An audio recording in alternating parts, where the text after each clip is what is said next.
بەڵێ عزیز دەچینە لای تەوەری دووەمی بەرنامەکەمان کە باس لە قەیرانە داراییەکان و خۆپارێزی لە کۆرۆنایە. بە تایبەتی ئایا بزانین حکوومەتی هەرێمی کوردستان سوء ئیستیفادە یا زیادەڕەوی لە ڕێکارەکاندا ناکە لەولاوە ڕێژەی برسیەتی و دواکەوتنی مووچەکان و ناڕزایی خەڵک بەرزتر بووەتەوە. بۆ قسەکردن لەسەر ئەم بابەتە میوانداری بەڕێز کاک بابان جعفەر ئەندامی ئەنستیتیوتی پەیمان کردووە لە شاری سلێمانی و لێرە لە ستوودیۆکانمان لە پەیامی ڕۆژ. کاک بابان زۆر سپاس بۆ دەرفەتی. زۆر سپاس. بەڕاست حکوومەتی هەرێمی کوردستان لە ڕێکارەکانی خۆپارێزی بەرامبەر بە کۆرۆنا دەستکەوتی تایبەتی خۆی هەبووە سەبارەت بۆ ناڕزایانی کە لەسەر دواکەوتنی دابشکردنی مووچە هەیە لە ناو هاوڵاتیاندا؟ بەڵێ بەیانیتان باش. سەرەتا دەستخۆشیەکی زۆر بۆ پارێزەرانی تەندروستی خەڵک و هێزە ئەمنیەکان و هیواداری ناوان پارێزراوە بن و خی گەورەش ئەم دۆخە لەسەر هەموو دنیا لابەرێ و تیمە تەندروستیەکان بتوانن کۆنتترۆلی بکەن. بەداخەوە هەرێمی کوردستان وەکو هەموو باقی دنیا ئەلەو دۆخە سەختەیە و ڕۆژ بە ڕۆژ ئامارەکان لە هەرێمی کوردستان بەرزە بنەوە بە پێیەوەی کە وەزارەتی تەندروستی ڕایگەێنێ. حکوومەتی هەرێمی کوردستانیش لە ئەزمەکانی ڕابردووە دەرکەوتووە و لەم ئەزمەیەشە لە باتی ئەوەی کە بە پلانی پێشوەختە لە باتی ئەوەی کە هەموو ئەوانەی کە لە بەردەستایەتی ئیمکانیەتە مادیەکان بیخاتە خزمەت خەڵکی کوردستان و بۆی بتوانرێت کەمترین زیانی لەسەر چینی هەژار و چینی وەسەتی خەڵک دروست بکە. ئەبین دەست بۆ هەندێک ڕێکار براوە لەوانە دابەژنەکردنی مووچە و هەتاوەکو ئێستا نەدۆزینەوەی ڕێکارێکی یاسایی حکومی بۆ ئەو کەسانەی کە بژێوی ژیانیان لەسەر کاری ڕۆژانەیە. ئێمە لە ماوەی ڕابردووە ئاگادارین کە پەرلەمانی کوردستان یاسای چاکسازیان پەسەند کرد و لە ناو یاسای چاکسازیە تەورێک باسێکە بوو چەند مادەیەکە بوو باسی دەرماڵەیە کرد. ئەمان ئەلەم دۆخە یاسا بیریان لە جێبەجێکردنی ئەو یاسایە کردوتەوە بیزات یانەوێ ئەوە جێبەجێ بکەن کاتوانین دوای بابانەوە هەندێک خاڵ وەکو ئەنستیتیوتەکەتان ڕۆژی ڕابردوو هەندێک خاڵی تایبەتان لەسەر حکوومەت و پەرلەمان لەسەر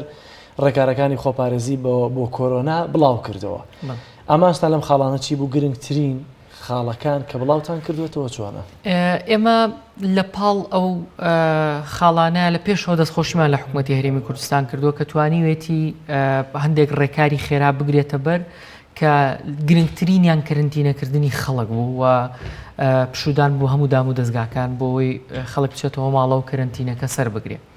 ئەگەر تۆ بتەوێت خەڵک کەرنتینە بکەی لە ماڵەوە ئەو تابینین هەموو دەوڵەتانی دنیا چ دەوڵەتانی پێشکەوت و چ دەوڵەتانی لە دوای ئەوانە و گەشە نەسەند و بۆ ئەوە هەموو ڕێکارێکیان گرتوۆتە بەر کە خەڵک بتوانێت کەرنتینەکە بپارێزێەوە نیشکێنێ بێتە ماڵەوە نێتە دەرەوە کەواتە بوون لە ماڵەوە کەرنتینەکردنی خەڵک پێویستی بە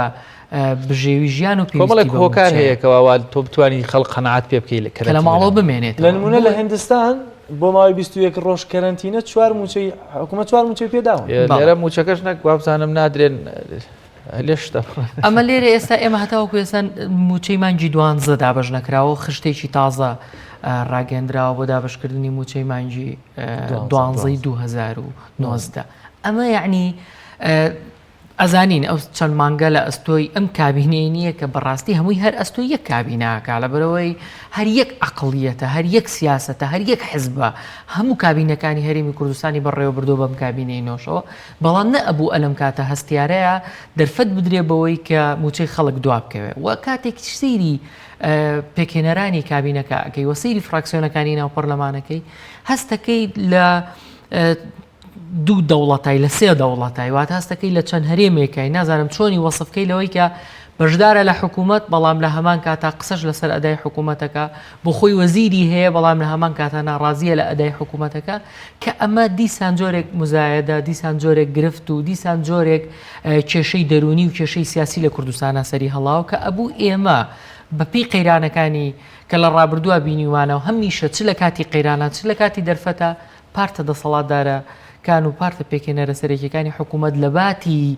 یەکگرتن لەسەر پرسە هاوبەشەکان و خزمەتکردنی خەڵک ئەبینی و کۆم دۆخی ئێستا تەفرەقەی لە نێوانیان تەبەن مەشغوڵکردنی خەڵکەکە بەڵێ بێگومانێ مەش پێمان وایە ئەمەش دۆخێکی کێ بۆ سەرقاڵکردنی خەڵک بۆیە ئەوەی کە ئێمە زۆر گرنگ لە بەیاننامەکە ئاماژەمان پێدا و دەیان و سەدان چالاکەوان و ڕێکخرا و میدیای کەش باسی کردووە بەڕاستی حکوومەتە بێ لەم کاتەیە ڕیسک نەکە دەست بۆ ئەو مەلەفانە نەبا کە خەڵک لە بەرەوەی خەڵکی کوردستان هەژارە لە بەرەوەی مووچەخۆران هێشتا لە قەیرانێکی قورسان چ مووچەکان تەخیر نەکا بە هەر ڕێکارێکە نەگوەکەوەی کە ئێستا بۆ بە نوکتە حکوومەت هێرێمی کوردستان دەوری ئەمین سندوق بینێ خو دەوری بانکە بینێ هەر کاتێک پارە لە بەغداوە هات ئەم دابەشی بکە ئێمە هەموو ئەزانین ئەوان دێها ملیاردێر لە پاڵ حیزبەکانی کوردستانە هەن و خوان خاوەنی گروپی کۆمپانیای گەورە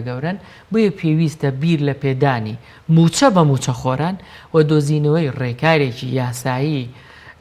شەرەفمەندانەش بۆ ئەو خەڵکانەی کە بکەنەوانێ کە بژێوی ژیانیان ڕۆژانە بوو ئێستا ناتوانن کار بکەن نەک لەگەڵ لە ڕێی ڕێکخراوی تایبەتمەندی خۆیانەوە بیانەوێت لە بۆ کڕینی وەلا سەرمایە و داهاتی گشتی دابش بکەنەوە زۆر باش منم ئەو پرسیارە بە تەهدیدکراوی بکەمەوە یعنی کە ئەو دەنگۆیە هەیە هەچەند بەشێک لە وەڵامەکەشتایە بەس دەمێت دیسان بە تەهدیدی تۆ پێت وایە مەسەلەن بەڕاستی حکوومەتی هەرێم سوودی لەم کەرەنتینەکردنەی خەڵکو و تێکچوونی ئەم بارودۆخە تەندروستی و بۆی خەڵک لەش مەسەلەن مزاهرەی پێ ناکرێت ناتوانێت بێتە دەرەوە لە ماڵەوەی ڕەنگە تۆزێ مەسرەفیشی کەم بوو بێتەوە بە تایبەت مووچە خۆران کە لە پشویان یعنی بەڕاستی ئەمە قسەیەکە یان خوێندنەوەیەکی غەڵەت یان بەڕاستی شتێکی لە پشتۆی حکوومەت ئەمەی بە دەرفەت زانی و بۆیە مووچە دوا بخا یاخود پلانی کەمکردنەوەی بکە یاخود ئەو پرۆژە چاکسازی کە هەبوو جێبەجێ کاواتە کانسڵی کاتەوە یاخود جارێ نەیخاتە بواری جێبەجێکردنەوە ئاماژەکان وایە یعنی بەداخەوە هەنگاوەکانی کە ناویانە وا دەرەکەوێت کە سوئیسفادایان لەم دۆخە کردووە لەبەرەوەی کە بە پێ ئەو ڕاگەاندنانی کە لە حکوومەتی عێراقەوە هەیە لە ناو مانگی سێ دوو جار پارە گەیشتووە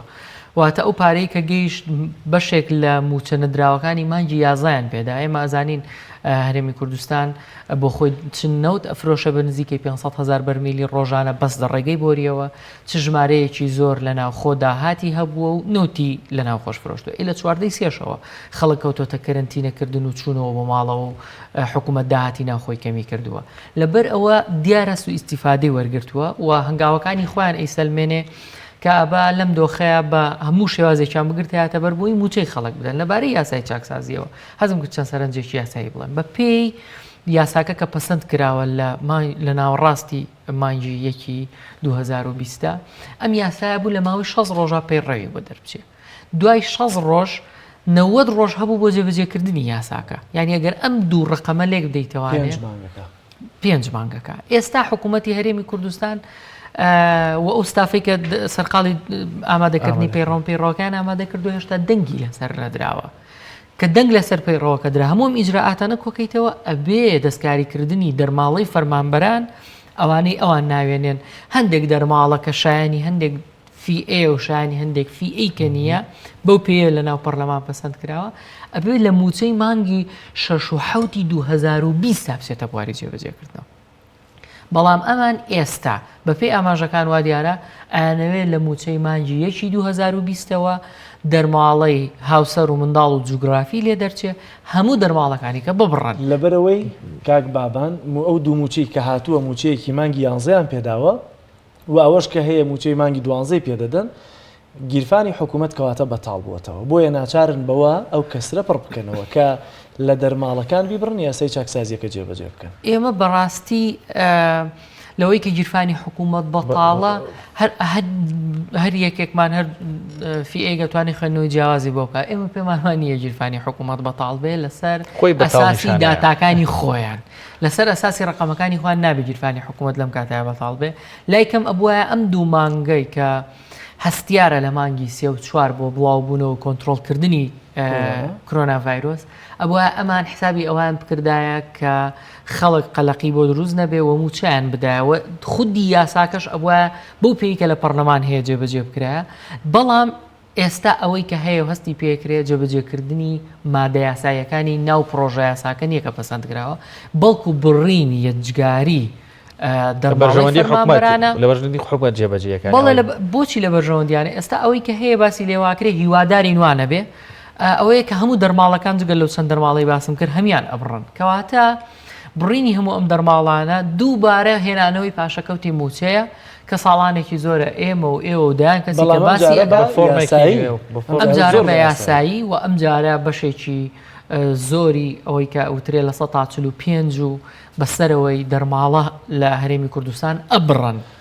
لەبەرەوە ئەمە دۆخێکی خراپە هیواداری بیر لەوە نەکەنەوە. پەرلەمانەرکی چییە ڕۆڵی چیەوە ئێوە باسی پەرلەمانتان کردووە لە بەیاننامەکەیە دەبێت چی بکات؟ بەڵێ ئێمە باسی پەرلەمانمان کردووە لە بەیاننامەکە ئێمە کوڕەخراوێکی تایبەتمەند کە بۆ دوو خولەچێ لەگەڵ پەرلەمانی کوردستان کارەکەین. پەرلەمانی کوردستان ئێستا ئەتوانین بڵین ئەدای پەرلەمانتاران پێش ئەوەی باسی سەرۆکایەتەکەی بکەین جۆرێک بۆتە ئەدایەکی میدیایی واتە شەریکن لەگەڵ میدیاکان و شەریکن جیاوازیەکی لەگەڵ کابینی پێشوایە کە پەرلەمان داخرا بۆ ئەو کاتەش پەرلەمانتارەکان هەر لە میدیاوە قسەیان دەکرد و ینی ناڕزایەکانی خۆیان دەرەبڕی لە ڕووی ناوەڕۆکەوە هیچ جیاوازیەکی نییە تەنیا لە ڕووی شکلیەوە کە ئێستا پەرلەمان هەیە کۆ بێتەوە دائەنیشێ بەڵام ئەو کاتە پەرلەمان نەبوو کۆ نەبوو بۆیە ئەمەی کە ئێستا پەرلەمانی کوردستان پێتیە پەڕێ بەداخەوە دۆخێکە قسەکردنی زۆر وردی ئەوێ لەسەر ئەمەی کە بوو پەرلەمان لەم دۆخەیە بەڵام بە نەتیجە پەرلەمانی کوردستان ناتوانێت هیچ مەهامێکی پەرلەمانی کە پەرلەمانەکانی دنیا جێبەجێیەکەن جێبەجێ بکە. ئێمە دەزانین لە مانجی نۆ لە کۆتایی مانجی نۆ هەمواری پەیڕەوی ناخۆی پەرلەمانی کوردستان کرایەوە لە ناو هەمواری پەیڕەوەکە پەرلەمانی کوردستان سوڵتەی مالی خۆی کە ئەیتوانی هەر پرۆژە یاسایەک پەسەند بکە کە ڕوانگەی مالی هەبێت تەسلیمی حکوومەتی هەرێمی کوردستانی کردوەوە ئەم پەرلەمانە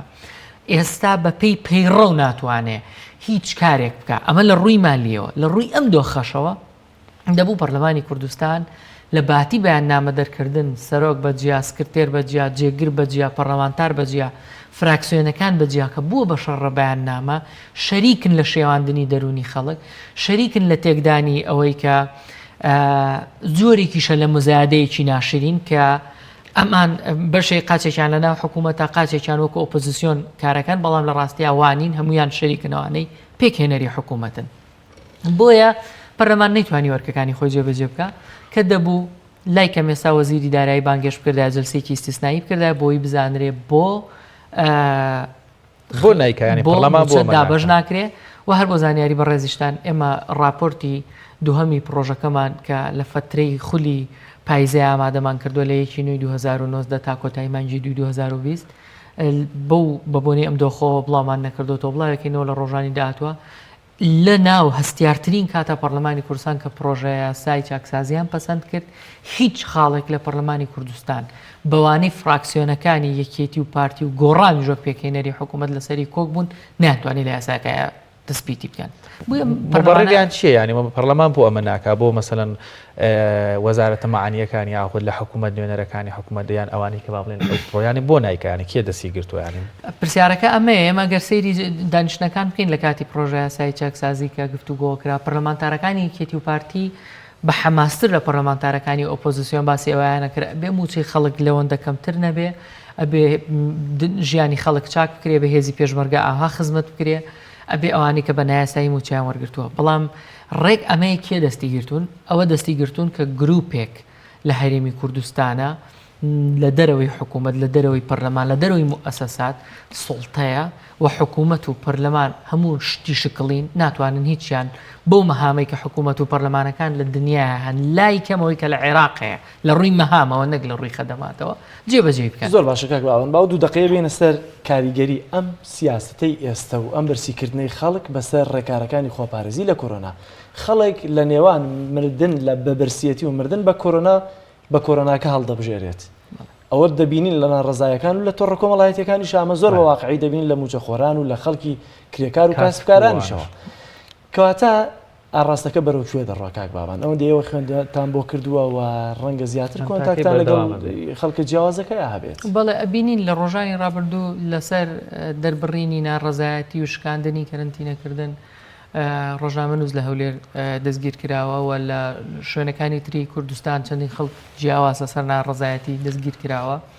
ئەمە هەمووی ئاماژەیە بۆ ئەوەی کە حکوومەت ئەترسێ لە شکاندنی ئەو دۆخە لە هاتنە دەرەوەی خەڵک لە شکاندنی کەرنتینەکردن ئاماژەکانیش پێمانەڵێ خەڵک ناتوانێت ئەبەم شکڵە کە ئەمان بیریان لێ کردوتەوانێ مدەیەکی درێژتر لەوەی کە هەیە لە ماڵەکانیان بمێنەوە بۆیە ئەکەوێتە سەر ئەوەی ئەگەر ئەمان هەستیان بە مەترسی کردبێ و ئێستا هەموو تێگەیشتوین لەوەی کە هەمومان لە یەک دۆخاین و ئەوان ناتوانن خۆیان بپارێزن و ئەگەر خەڵک بێتە دەرەوە بیەوێ ئەو دۆخە بشکێنە هێزە ئەمنیەکان و هەموو لایەکتیەوە ئەگلێن لەوەی کە ئەو ڤایرۆسە بڵاو ئەبێتەوە 2000 کۆنتڕۆڵکردنی قورسە بۆیە ئەرکی ئەمانە بە هەر ڕێگایە کە بووە بە پارەی کۆمپانیەکانیانە بە پارەی جیرفانی حزب و سەرمایه‌دارەکانیانە کە خۆیانە دروستیان کردووە ئەم مودەیە کە هەیە تێپەڕێنن مووچەی خۆران بدەن 3 مانگ لە پێشەوە نەدەن 1 مانگ بدەن مانگ لە کاتی خۆیان بن 30 ڕۆژ لە کاتی خۆیان مووچەیەک بن و چارەسەرێکیش بۆ خەڵکە بدۆزنەوە کە مووچە خۆر نیە و لە ماڵەوەی و ناتوانێت کار بکە و ئەگەر وانە بێ بەرەوە واچێکە کەرنتینە بشکێ خەڵک بێتە دەرەوە ناڕزایەتی دەربڕێ کە ئێمە ئاواتی پێ ناخوازین ئێمە هیوادارین حکوومەت لە سەرەتاوە ڕێکارەکانی خۆپارێزی باش هێناوە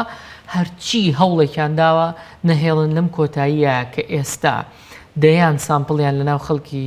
جیاواز و لە شارەکانی هەرێمی کوردستان وەرگرتۆ ڤایرۆسەکە هەیە وەکەوەی کە لە هەموو دنیا هەیە ئەگەری بڵاوبوونەوەی لە بەرکەوتنی خەڵکا زۆر زیاترەکە. بەڵام دکتۆر وەک دوایین قسەش دیارە قسەیەکیش هەیە لەوەی کە توندکردنەوەی لە ڕووی ڤایرۆس و کشانی داتاکان هەرچەندە هەندێک زانیاری لەسەر دەستکاری ئامارەکە هەیە یا ڕاگەیاندنەکانی ڕۆژانەیە هەیە بەشێکی خەڵک ئێستا ئەوەی بۆ دروست بووە کە باوەڕی وایە ڕاگەاندنی ئەم داتایانە بۆ درێژکردنەوەی قەدەغی هاتوچۆ ڕێکارەکان زیاتر پەیوەستە بەو دۆخە ئابوووریە کە ئێستا حکوومەتی کەوتووە. بەڵێ هەموو بەداخەوە هەموو ئەوانەی کە هەیە هەموو خوێندنەوەکان شمولی حکوومەتی هەرێمی کوردستانەکە لەبەر ئەوەی خۆیان دۆخێکیان دروست کردووە جیاوازی لە قسەکانی وتەبێژە وەزیری دارایی پەرلەمانتاران مؤسسات لە هەرێمی کوردستان دۆخێکی دروست کردووە کە خەڵک بڕوا بە هیچ شتێک ناکاوە ئەگەر ئەمە درێژەی هەبێ مە پێم وایە دۆخەکە خراپترە بێ هیوادارینوانە بێ. زۆر سپاس بۆ جعفەر ئەندامی ئەنستیتیوتی پێی سپاس بۆی کە لە پەیامی ڕۆژ لەگەڵمانە بوویت.